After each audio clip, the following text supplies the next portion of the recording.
तो चलो बच्चों, आज मैं आप लोगों को वर्ग 5 के हिंदी किताब से ननकू कहानी सुनाने जा रहा हूँ।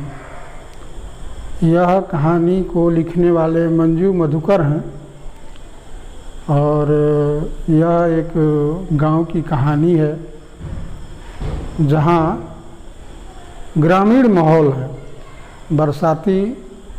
बरसात का महीना है, जैसे सावन भादो, चारों तरफ पानी लगा हुआ है, भर जाता है। एक गांव का लड़का है ननकू, जो थोड़ा शरारती भी है और चंचल भी है। उसी पर यह कहानी आधारित है। तो चलिए हम लोग शुरू करते हैं कहानी ननकू। तो कहानी शुरू होती है, उसकी अम्मा पूछती हैं, कहा रे ननकुआ आज स्कूल न जइबहो रे? कहा रे ननकुआ आज स्कूल न जइबही रे? अम्मा ने पूछा। ननकू जवाब देता है कि न मैया, आज स्कूल तक नदी के पानी चढ़ आइल है। ननकू ने चिल्लाकर कहा। ननकू का स्कूल तो गांव के सबसे निचले हिस्से में है, जहां हर साल सावन भादों में बाढ़ का पानी चढ़ आता है। ननकू नाम का एक लड़का है, उसकी अम्मा चिल्लाकर पूछती हैं, कहा रे ननकू आज स्कूल न जइबहो? जइबहो ये मैथिली भाषा या मगही भाषा है, जो हम लोगों के बिहार में बोली जाती है। और ननकू बोलता है कि न मैया आज स्कूल में पानी चढ़ आइल है, ऐसे स्कूल में नहीं जाएंगे ना। कह रहा है कि वह विद्यालय जहाँ ननकू था वहाँ हर साल सावन भादों में पानी भर जाता है और विद्यालय बंद हो जाता है। फिर आगे कह रहा है, बरसात का महीना ननकू के लिए सबसे प्रिय महीना है। उस महीने में वह आम और जामुन के पेड़ पर चढ़ता है और गुल्ली डंडा खेल खेलता है। फिर आगे कहता है कि हर बार की तरह ननकू अपनी धुन में मस्त गुल्ली डंडा उछालता गांव की छोटी पगडंडी पर सर पर दौड़ा चला जा रहा था। इतने में उसे आवाज़ सुनाई दी, ननकू अरे ननकू। उसे लगा कि कोई दूर से पुकार रहा है। पलटकर देखा तो दीदिया हाथ हिला हिलाकर उसे बुला रही थी। ननकू के जी में आया कि अनदेखा करके निकल जाए। फिर उसने सोचा कि देख ही आवे क्या बात है, वरना मैया से जाकर 10 शिकायतें करेगी, जिसमें आधी तो पुरानी होगी, जिसके लिए कई बार मैंने झिड़की खा चुके हैं। झिड़की का मतलब होता है डांटना, डांट खा चुका है ननकू। खैर सोचता हुआ ननकू पास जा पहुंचा। देखा दीदिया दोनों हाथ में गोबर लपेटे खड़ी है। वह बोली, ननकुआ हालिए से गोईठा थाप देही तो बड़ी जोर से पानी आवत है। उसकी दीदिया है जो जोर जोर से चिल्ला रही थी, और वह रास्ते पर दौड़ा हुआ सरपट चला जा रहा था, अपनी धुन में मस्त गुल्ली डंडा उछालता हुआ। उसके कान में एक आवाज़ पड़ती है, अरे ननकू अरे ननकू। तो देखता है कि दीदिया उसे बुला रही है। फिर ननकू मन में सोचता है, छोड़ा, हम मैंने ये करके निकल जाते हैं। वो सोचेगी दीदिया कि वह नहीं सुना मेरी बात को। फिर वह सोचता है कि दीदिया जाके मैया से 10 शिकायतें करेगी, जिसके लिए पहले ही मैंने डांट खा चुके हैं। इसलिए अच्छा है कि सुन ही लेते हैं कि क्या कह रही है दीदिया। अब है जो कि आगे देखिए क्या होता है कि वह है जो कि उसने दीदी को सलाह दी, दीदिया रे गोईठा मत थोप, घाम न निकलतई, 4 दिन तक फिर सुखतई कैसे? हमार मान तो ये सब गोबर मिट्टी में गाड़ दे, खाद बन जाई। ननकू ने अपनी उत्तम सलाह पर दीदिया से एक धौल खाया। धौल का मतलब डांट खाया। खैर इतने सुहाने मौसम में बड़े मेमन से वह गोईठा थापने लगा, मतलब गोईठा पाथे लगा। 2-4 ही गोईठा थापा होगा कि टिप टिप टिप बरसने लगा। दीदिया गोबर की टोकरी दीवार की ओट में रख आई और हाथ धोने चली गई। ननकू को बुलाकर उसने भी हाथ धुलवाए। फिर बोली, सीधे घर जइहे रे, लगही जोर से पानी पड़तई। बाबा निमिया तर बैठल हुई, जो चल जो हाली हाली समझले न। ननकू अपने घर के सामने नीम के पेड़ तक पहुंच गया, जहां उसके बाबा खटोले पर बैठे थे। पास जाकर ननकू ने बाबा से कहा, बाबा घर में भीतर चल, जोर से पानी पड़तई। इतनी बात जब कहता है दीदिया, उसके हाथ धुलवा देती है और फिर कहती है कि जल्दी से जाओ, बाबा नीम के पेड़ तर बैठल हुई हैं, लगता है कि पानी जोर से पड़ते हैं और उनको है जो कि घर में कर देना। ननकू के बाबा अंधे हैं, उन्हें दिखाई नहीं देता है, दोनों आँख से अंधे हैं और ननकू ही उन्हें उनका हर काम करता है, जैसे उन्हें कहीं ले जाना, नहवाना, धुलाना या उठाना बैठाना, सारा काम ननकू ही करता है। आगे देखिए कहानी में क्या होता है। हाँ हई ननकू बचवा, अरे हम तो कितना देरी से बैठल हली, तू ही तो हमरे बुढ़ापे के लाठी हुआ और अंधेरिया के दिया। यह एक मुहावरा है, बुढ़ापे का लाठी और अंधेरिया का दिया, मतलब वही एक सहारा है और कोई नहीं है। फिर आगे कहते हैं कि हुलसकर बाबा ने उसे पकड़ लिया और उठने लगे। कुछ दिनों से बाबा को दिखाई नहीं दे रहा था। अम्मा कहती है कि आँख में सफ़ेदी आ गई है। यहाँ सफ़ेदी का मतलब कि मोतियाबिंद। हमारे गांव में है, लोगों को जब बड़े बुजुर्ग हो जाते हैं तो मोतियाबिंद हो जाता है, जिसको लोग सफ़ेदी भी बोलते हैं। मोतियाबिंद एक रोग है जो उम्र के साथ लगभग लोगों को हो ही जाता है और जिससे लोगों को साफ नहीं दिखाई देता है। फिर इतना कहकर ननकू है जो कि बाबा को घर के अंदर पहुंचा देता है और इसके बाद कि तभी दादी की आवाज़ आई, अरे ननकू बचवा, तोर दीदिया और अम्मा कहाँ है। इतने देरी के बाद है जो उसकी दादी है जो आवाज़ देती हैं कि अरे ननकू, तोर दीदिया और अम्मा कहाँ है। रह गोलथुनी बरसात में, ई बार कौन नक्षत्र में पानी पड़े लगलई कि छूटते न हो। उसकी दादी कहती है वो कहाँ रह गए लोग, अभी तक नहीं आए और इस मौसम में पानी ऐसा बरस रहा है, लगता है कि मतलब बाढ़ आ जाएगा, चाहे बंद नहीं होगा। ऐसन बरसात और समुंदर जैसन उफान तो हम कहिनो ना देखले हली। उसकी दादी कहती हैं कि ऐसा बरसात और इतना अधिक पानी हम अपने जीवन में कभी नहीं देखे थे।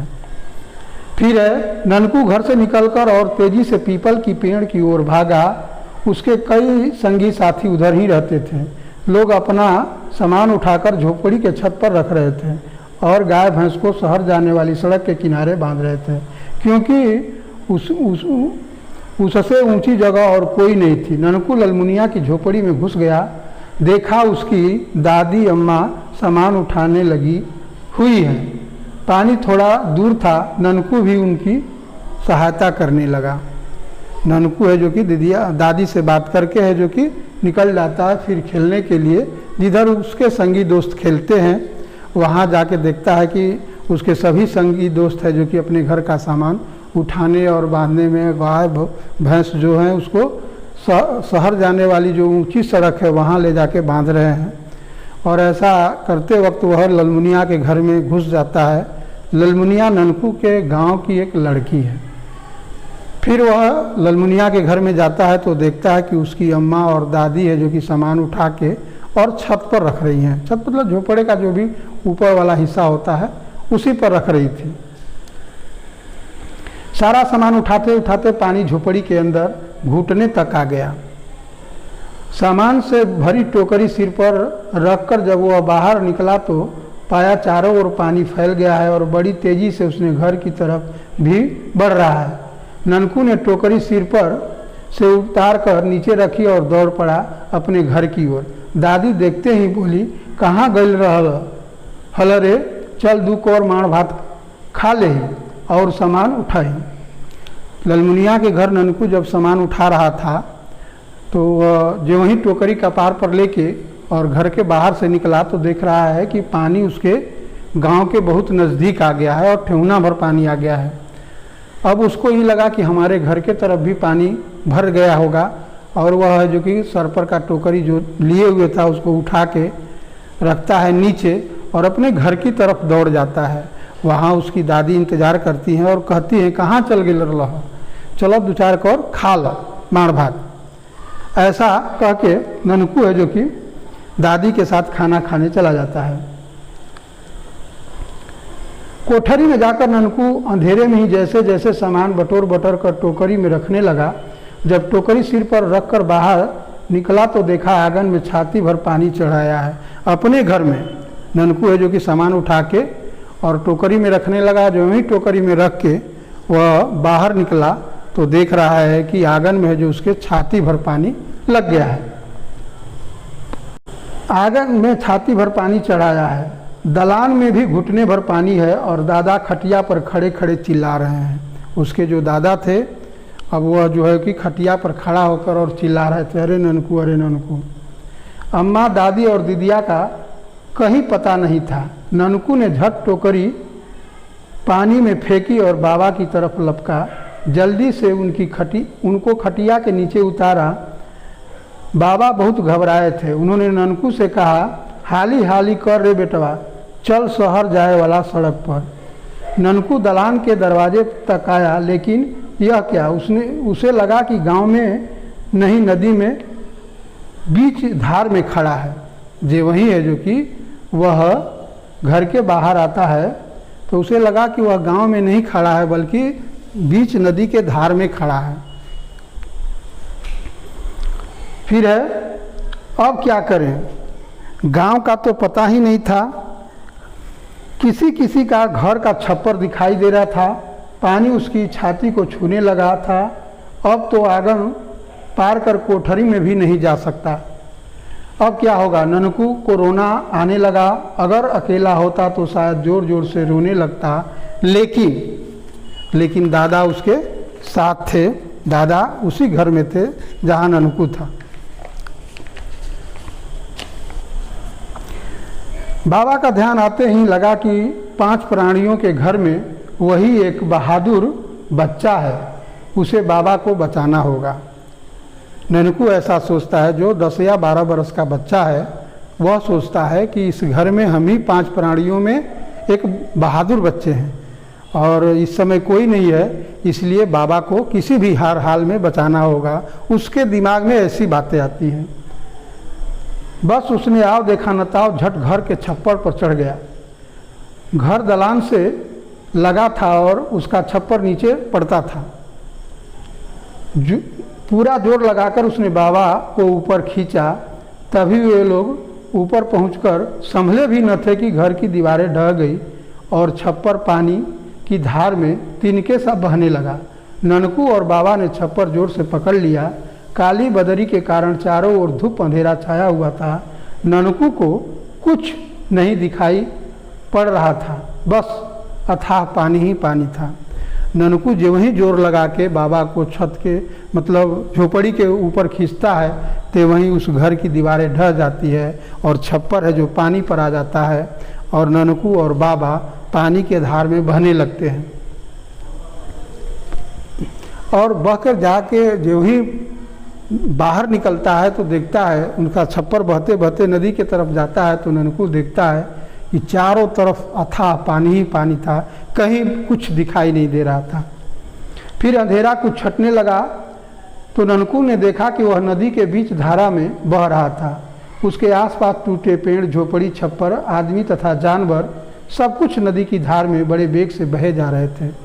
ननकू है जो कि नदी के बीच धारा में पहुंचता है तो देखता है कि वहाँ आदमी, जानवर, पेड़, छप्पर, घर, जो कुछ भी है सब कुछ बह रहा है, उसी में वो भी बह रहा था।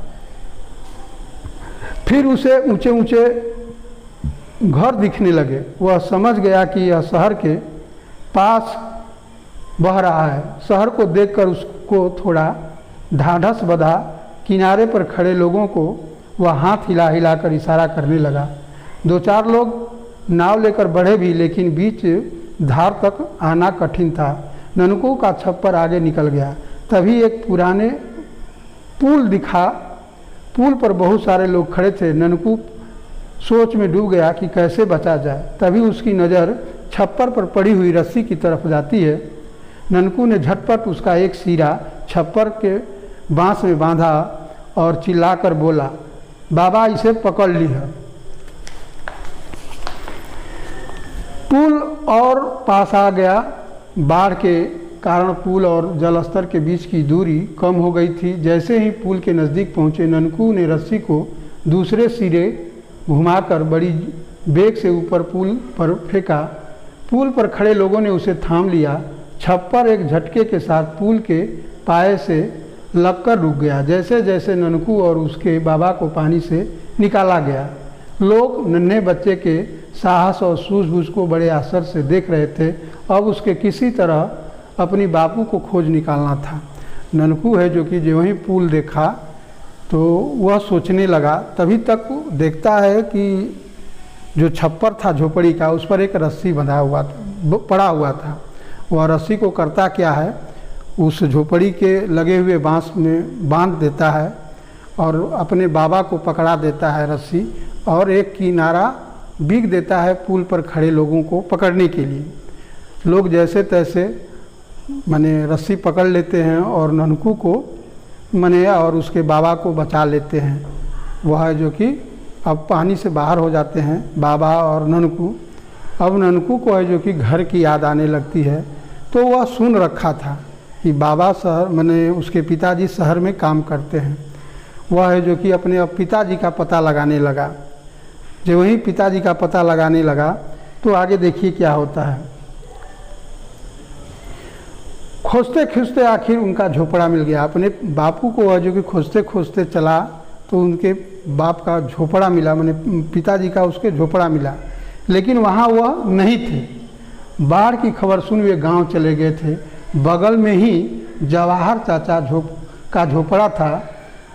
दोनों जवाहर चाचा के पास गए। उन्होंने खुशी खुशी उन दोनों को अपने यहाँ ही ठहराया। ननकू उसके बाबा 4 दिन तक वहाँ टिके रहे। जब नदी का पानी उतरने लगा तो ननकू जवाहर चाचा के साथ गांव की ओर चल पड़ा। गांव में अभी भी पानी भरा हुआ था। कितने मानुष मवेशी बह गए कुछ पता नहीं था, लेकिन ननकू का परिवार पटना जाने वाली सड़क पर अपने प्राण बचाकर सुरक्षित पड़ा था।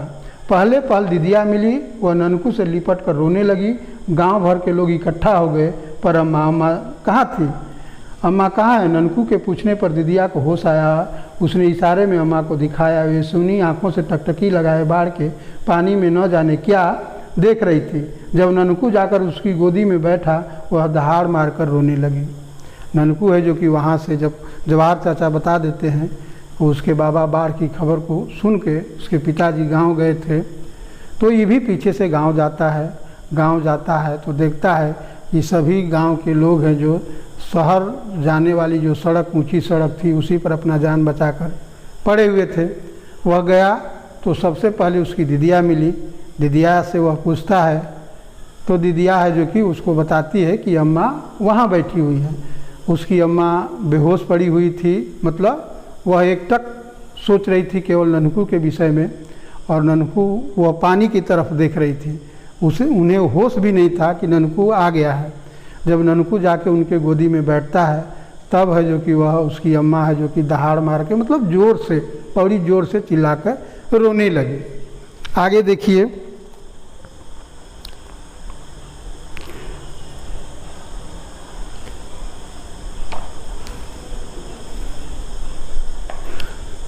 फिर बाद में ननकू को पता चलता है कि हमारे बहादुरी का खबर है जो कि पूरे दिल्ली तक फैल गया है और रेडियो टीवी पर समाचार में ये बातें बताई जा रही है।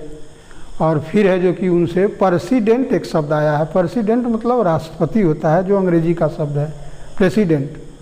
और राष्ट्रपति उनसे मिलने आते हैं। वह ऐसा माने टीवी में दिखाया गया था। और 15 अगस्त को दिन पर है जो कि प्रेसिडेंट है जो कि उस ननकू को उसके बहादुरी के लिए इनाम देंगे। कहानी यही है कि ननकू है जो कि गांव का एक अल्हड़ और चंचल लड़का है। उसकी दीदिया उससे 2-4 बरस बड़ी हैं और वह गंवई माहौल में पले बढ़े बच्चे हैं, गांव के माहौल में रह रहे हैं, लेकिन बहादुर है ननकू।